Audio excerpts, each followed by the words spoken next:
දිග 120ක් වන ඇදුණු තන්තුවක අනුයාත අනුනාද අවස්ථා දෙකක සංඛ්‍යාතය හර්ට්ස් 60ක් සහ 80ක් වේ. තන්තුවේ තරංග ප්‍රවේගය කුමක්ද කියලා අහනවා. අනුයාත දෙන්නෙක් නේද?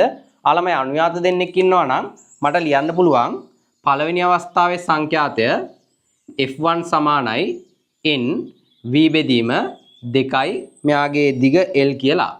දිගක් දීලා නැහැ l කියලා ගන්නවා. ඊගාව අවස්ථාවේ අනුයාත එක්කෙනෙක් නිසා f2 කියන එක්කෙනා ලියන්න පුළුවන් n ධන 1යි v බෙදීම 2l කියලා. හරි? මට ඕනේ මෙන්න මේ v කියන එක්කෙනා හොයාගන්න. මෙයාගේ දිග දීලා තියෙනවා නේද? l දීලා තියෙනවා. හරිද? නැත්නම් නැහැ දීලා තියෙනවා. හරි. එතකොට f2 ඍණ f1 ගන්නවා. සමානයි. ළමයි ඔන්න n කැපිලා යනවා එතකොට. අපිට එන්නේ v බෙදීම 2l කියලා. මෙතන උත්තරේ 80යි. මෙතන උත්තරේ 60යි. අපිට දීලා තියෙනවා මේ දෙන්න. මෙතන v බෙදීම දෙවතාවක් l කියන්නේ මොකද්ද? 120යි.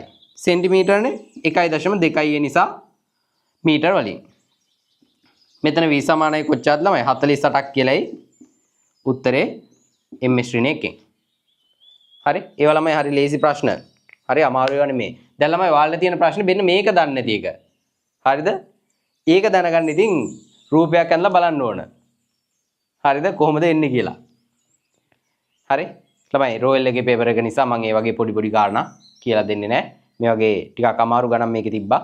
අපි ඒ ටික බලමු ඉක්මනට කොහොමද වෙන්නේ කියලා. හරිද? ඒකට 4 වෙනි උත්තරේ 48යි කියලා එන්නේ.